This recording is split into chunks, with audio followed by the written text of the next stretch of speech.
ये जाति जनगणना के बारे में कुछ बातें करते हैं। तो आपको मालूम है 2011 की जनगणना में जाति की जनगणना हुई थी।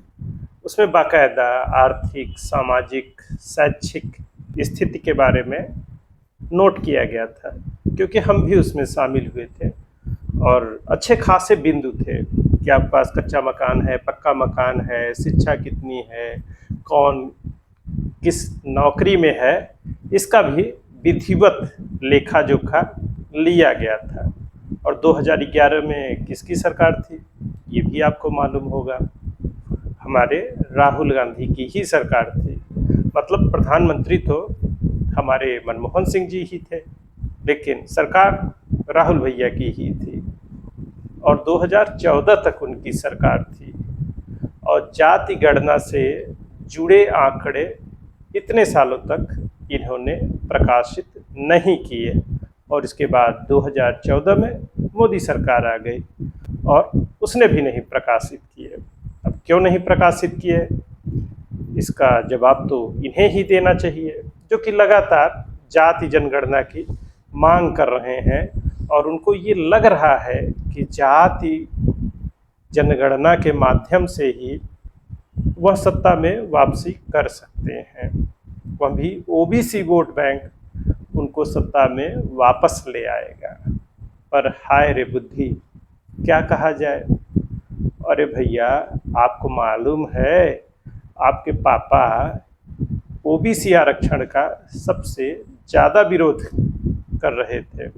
जब यह बिल संसद में लाया गया था तो हमने सुना है कि उन्होंने 2.5 घंटे का इस पर भाषण दिया था। उसके आंकड़ों, तथ्यों और तरीकों को लेकर एक बहुत ज़्यादा असहमति थी और अब आपको यह लगता है तो कोई बात नहीं। सभी राजनीतिक दलों और व्यक्तियों को अपनी अपनी राजनीतिक रोटी सेकने का पूरा हक है, अधिकार है और ऐसे ही गुड़ागड़ित करते रहना चाहिए, इसमें भी कोई हर्ज नहीं है। पर थोड़ी सी जानकारी दुरुस्त करने की आवश्यकता है। तो जो बहुत समझदार लोग हैं, क्या आपको लगता है कि देश में जाति से जुड़े आंकड़े और तथ्य लोगों को नहीं मालूम है? एक छोटा सा काम करिए, किसी प्रधान, पार्षद, विधायक, सांसद से थोड़ी देर बात करिए या फिर उसके जो कार्यकर्ता हैं उनसे बात करिए। वह आपको बूथ वाइज जातियों का एक एक आंकड़ा बता देगा, किस पोलिंग बूथ पर किस जाति की कितनी संख्या है और कौन कहाँ क्यों वोट देता है या नहीं देता है, यह भी आपको पता चल जाएगा। और पूरे निर्वाचन क्षेत्र में, चाहे वो प्रधानी का चुनाव हो, पार्षदी का हो, विधायक हो, सांसद हो, जो चुने जाते हैं और आप जो टिकट देते हैं वह भी तो इसी आंकड़े के आधार पर देते हैं कि कौन सी जाति का प्रत्याशी कितना निर्णायक है। फिर यह कहना कि आपके पास जाति के आंकड़े नहीं है, यह बहुत बड़ा झूठ है। आप किसी भी कार्यकर्ता से, जैसे हमारे प्रयागराज का ही उदाहरण लीजिए, जब भी चुनाव होते हैं तो अखबारों में ही लगातार छपने लग जाता है कि किस जाति बिरादरी का कितना वोट है। बाकायदा आप जो पार्टियों के कार्यकर्ता हैं उनसे बात करिए तो आपको एक एक जाति का विशुद्ध से शुद्ध आंकड़ा आपके सामने ला देगा। जैसे हमारे गांव में जब प्रधानी का चुनाव होता है तो गांव के एक एक वोट का उनको पता होता है, तो वो फुल टाइम वर्कर होते हैं जो चुनाव लड़ते हैं।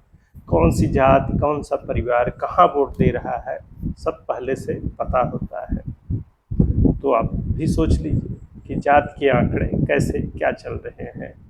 बाकी अपनी अपने हिसाब से अपनी अपनी राजनीति करते रहिए, कोई बुराई नहीं है और यह खेल ऐसे ही आगे भी चलता रहेगा। और जब कोई विचार रखता है तो एक मज़ेदार बात और नोटिस करिए कि हमारी जाति और धर्म की उसमें भूमिका क्या है, क्योंकि ज़्यादातर विचारों की जो पृष्ठभूमि है या यूँ कहिए जो कारण है कि आपका ऐसा विचार क्यों है, उसमें भी जाति की भूमिका है।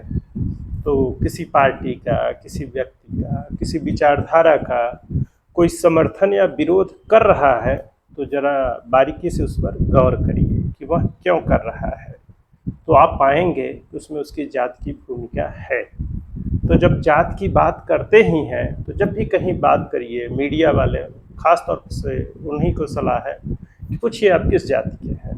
ब्राह्मण होगा तो ये कहेगा, दलित होगा तो ये कहेगा, फलनवादी होगा तो ये कहेगा, ठेमकवादी होगा तो ये कहेगा।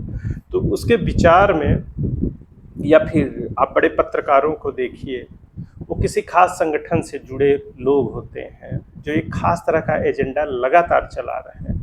तो उनके काम को, उनके बात को, उनके लेखन को थोड़ा सा ऑब्जर्व करिए।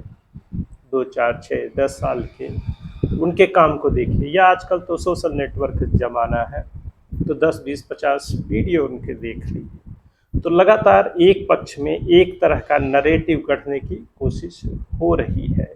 वहाँ पर कोई विचार धारा जैसी जो चीज़ कही जा रही है ऐसा कुछ है नहीं। वह एक मार्केटिंग है और एक ख़ास पक्ष में माहौल बनाने की कोशिश है, इससे ज़्यादा कुछ नहीं है। और ये जाति गणना और ये सब चीज़ें भी इसी का हिस्सा है। अच्छा बताइए, ओबीसी, एससी, एसटी, इसको जाति बताया जा रहा है। अब सोचिए इससे बड़ी मूर्खता क्या होगी। यह कैटेगरी है, यह जाति नहीं है। क्योंकि जब एक निश्चित समय के बाद जब उस कैटेगरी में जो जाति के कारण भी लोग रह रहे हैं, जब उनका विकास हो जाएगा, वह शैक्षिक, सामाजिक स्तर, आर्थिक स्थिति का भी उसमें आकलन होगा, तो एक समय बाद उस कैटेगरी से उन लोगों को बाहर निकाला जाएगा। वह परमानेंट उसमें जात की तरह नहीं रहना है। तो सोचिए 2011 की जनगणना में क्या हुआ होगा, एक आकलन करिए। तो जो ओबीसी जाति जिसे कही जा रही है, इसमें से बड़ी संख्या में लोग उस कैटेगरी से बाहर हो जाएंगे, जिसमें से यादव और कुर्मी जैसी सशक्त, सक्षम और क्षत्रिय जातियाँ ओबीसी से बाहर हो जाएंगी। और इसीलिए कोई सरकार इस तरह के आंकड़े सामने नहीं ले आना चाह रही है, क्योंकि एक बड़ा वोट बैंक उनसे नाराज हो जाएगा। तो खेल सोच लीजिए। अब जैसे बिहार का ही उदाहरण दीजिए, ओबीसी और ईबीसी 36 और 27 वाला जो खेल है उसमें यही समस्याएं आ रही है। क्योंकि 27% की जो स्थिति अब इस तरह की हो गई है समाज में कि उनको अब ओबीसी की कैटेगरी में रखने की आवश्यकता नहीं है, वो सामान्य में अब आ जाने चाहिए। इसी तरह एससी कैटेगरी में भी कुछ जातियां हैं जो पर्याप्त आर्थिक, सामाजिक और शैक्षिक दृष्टि से संपन्न हो चुकी हैं, उन्हें भी अब सामान्य कैटेगरी में लाने की ज़रूरत है। पर हाय रे राजनीति, इस सत्य को भला कौन मानेगा, और ऐसे ही बवाल चलता रहेगा। तो आप भी अपनी जाति का दामन कस के थाम लीजिए और आंखें बंद करके उसी को भला बुरा जो भी मानते हो मानते रहिए, और उसी हिसाब से अपनी विचारधारा गढ़ते और बनाते रहिए, और सर भी पीटते रहिए कि पढ़ाई लिखाई और समझ मेरे लिए कोई मायने नहीं रखती। मैं ऐसा इसलिए सोचता हूँ क्योंकि मैं इस जाति का हूँ।